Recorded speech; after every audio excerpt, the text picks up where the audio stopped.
Good morning. We're starting back in John chapter 19, verse 1 today. It says, Then Pilate therefore took Jesus and scourged him. Scourged means whipped. He didn't do it himself. He turned him over to the soldiers to do it.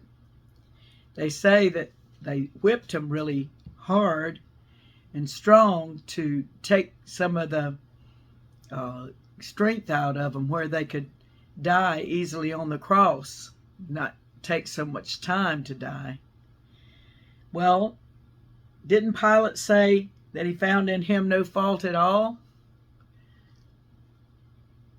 It just seems strange that he would scourge Jesus. But it wasn't just for his purpose. Maybe he wanted them to feel sorry for him, and maybe he wouldn't have to crucify him after all since he scourged him. Maybe that was it. I don't know. But when he scourged him, it wasn't just that he scourged him to do that. It was for what God's purpose was about the scourging. You know, we understand a few things about the crucifixion by Isaiah chapter 53. I don't know if you've discovered it. In the Old Testament, it's a prophecy of Jesus dying for us. And when you look at verse 5, it says, But he was wounded for our transgressions. He was bruised for our iniquities. The chastisement of our peace was upon him, and with his stripes we are healed. His stripes. It seems so amazing that the Old Testament prophesies of him having stripes. And I've heard that a lot of the Jews don't even want to read Isaiah chapter 53 because it so much looks like Jesus Christ is their Messiah. Well, he is, but they don't want to believe that, but he is. And so it says, Then Pilate therefore took Jesus and scourged him. He scourged him that we would be healed with his stripes. I often, when I pray for somebody to be healed, I claim the power of those stripes for their bodies, because that's what the Bible tells us was provided for us for our healing. And the soldiers platted a crown of thorns and put it on his head, and they put on him a purple robe. Now it just sounds not too bad just to put a crown of thorns on somebody's head, but can you imagine those thorns sticking into your brow and into your scalp? And this is one thing I know, that when you have a wound on your head, it bleeds so bad. It's not something that it just is a little blood. It bleeds bad. So when they put that crown of thorns on Jesus's head, I'm sure they didn't just place it gingerly on his head where it didn't pierce. These were men, and they were soldiers, and they were mocking Jesus. They were mocking him because he was claiming to be a king, so they were crowning him with a crown of thorns.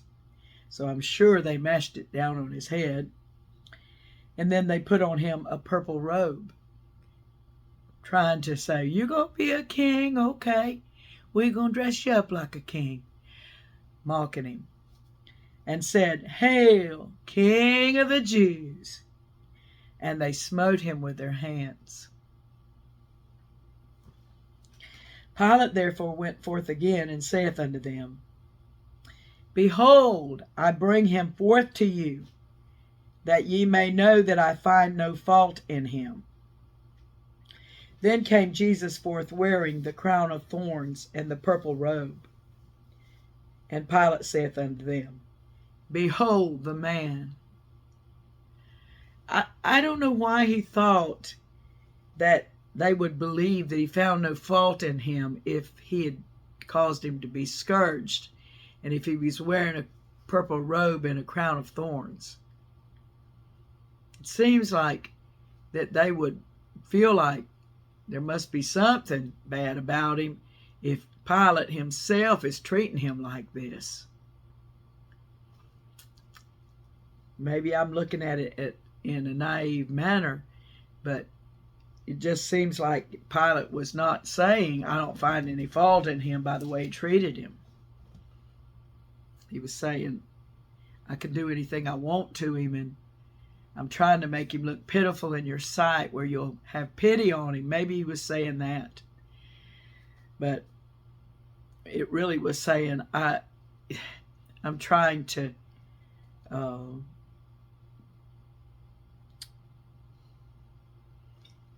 make him look ridiculous. I'm trying to make him look helpless. Behold the man. When the chief priests therefore and officers saw him, they cried out, saying, Crucify him! Crucify him! Pilate saith unto them, Take ye him and crucify him, for I find no fault in him. The Jews answered him, We have a law, and by our law he ought to die, because he made himself the Son of God. When Pilate therefore heard that saying, he was the more afraid, and went again into the judgment hall, and saith unto Jesus, Whence art thou? Or where did you come from? But Jesus gave him no answer. Then said Pilate unto him, Speakest thou not unto me? Knowest thou not that I have power to crucify thee, and I have power to release thee?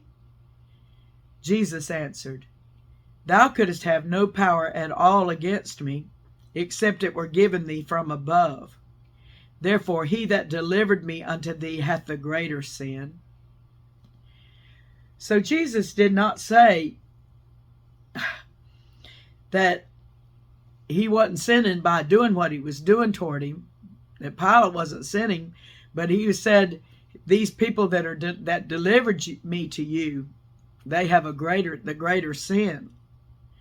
And that he was saying, the power you are using over me and against me is not something that you could ever do if God himself hadn't given you that power. So Jesus had to endure being ridiculed and mocked. And he had to endure this Roman governor feeling like he was over him and could do anything he wanted to him. But he did say, you couldn't do anything against me if it weren't that God had given you that power. Thou couldst have no power at all against me, except it were given thee from above. God allowed Jesus to be under their hand. And from thenceforth Pilate sought to release him. But the Jews cried out, saying, If thou let this man go, thou art not Caesar's friend. Whosoever maketh himself a king speaketh against Caesar. When Pilate therefore heard that saying, he brought Jesus forth and sat down in the judgment seat in a place that is called the Pavement, but in the Hebrew Gabbatha. And it was the preparation of the Passover, and about the 6th hour. And he saith unto the Jews, Behold your king. The 6th hour, of course, is noon. They start at 6 in the morning as the first hour. The 6th hour was about noon. And he saith unto the Jews, Behold your king. Pilate was strange to me. He was seeking to release him, but he couldn't help but ridicule him. He couldn't help but actually stir them up by saying, Behold your king. But they cried out, Away with him, crucify him. Pilate saith unto them, Shall I crucify your king?" The chief priest answered, "We have no king but Caesar." These are Jews. They didn't believe in Caesar. They certainly didn't call themselves under him as their king. But they wanted to do anything they could to get Pilate to crucify Jesus. And in verse 16, "Then delivered he him therefore unto them to be crucified. And they took Jesus and led him away." So this interchange of talk between Pilate and the Jews, it tells us that God had the right people in the right place for Jesus to end up being crucified. If Pilate had been a different man, he might have been able to get him released. If these Jews had been less angry with Jesus, less hating him, then they wouldn't have pressed for him to be crucified like these were. So God had the right people in place for Jesus to be crucified for us. For us. For all of us.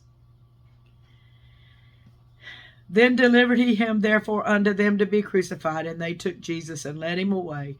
And he, bearing his cross, went forth into a place called the place of a skull, which is called in the Hebrew Golgotha. Golgotha. Golgotha. My Bible gives a accent on the Golgotha, but I've always called it Golgotha. And the place of a skull, where they crucified him, and two other with him, on either side one, and Jesus in the midst. And Pilate wrote a title and put it on the cross, and the writing was, Jesus of Nazareth, the King of the Jews. This title then read many of the Jews, for the place where Jesus was crucified was nigh to the city, and it was written in Hebrew and Greek and Latin. So Pilate, I just don't understand Pilate myself. And maybe he probably didn't even understand why he acted like he did for the trial of Jesus and for him being willing to crucify him. I don't know what happened to Pilate after this. I think people think this, that, and the other about him, but I don't think anybody really knows what happened to Pilate. But it's wonderful to think that he might have believed in Jesus and repented, because his wife sent word to him. In Matthew, we find out that his wife sent word to him to not have anything to do with this just man. So it's possible that the crucifixion of the Lord could have led him to be saved. I don't know. Well, Jesus was crucified, and we know that being crucified means that you're nailed to the cross, and then you're lifted up above the earth. You're lifted up and placed in a post hole, and there you are in that post hole, hanging on that cross, and you can't get down, and you can't breathe very well because you can't get the breath out after you breathe.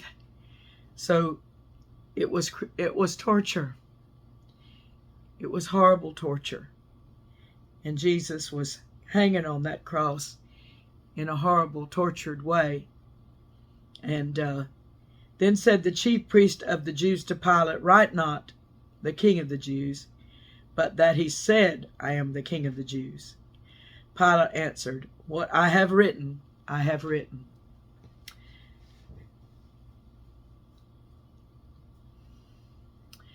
I don't know about Pilate. I don't know why he was the way he was. But he knew that Jesus was somebody other than just somebody to be crucified that day, just a person that he had power over. He knew that Jesus was a king. Thou sayest that I am a king. To this end was I born. So Jesus was a king. He was the King of the Jews. He's not just the King of the Jews. He's my king. He's your king. He's the King of kings and the Lord of lords. So we can see him on the cross right now as we study through it. And we know that he suffered that. He's not on the cross now. He's sitting at the right hand of the Father. He's a resurrected Savior. But we know that he did suffer that. And the thought of him suffering on the cross, those hours for us, and suffering horribly, it helps us to know that he loved us so much. Well, I'm going to go there, and we'll come back on verse 23 tomorrow. After Pilate said, what I have written, I have written. And we'll go from there. So God bless you, and I'll see you tomorrow, Lord willing.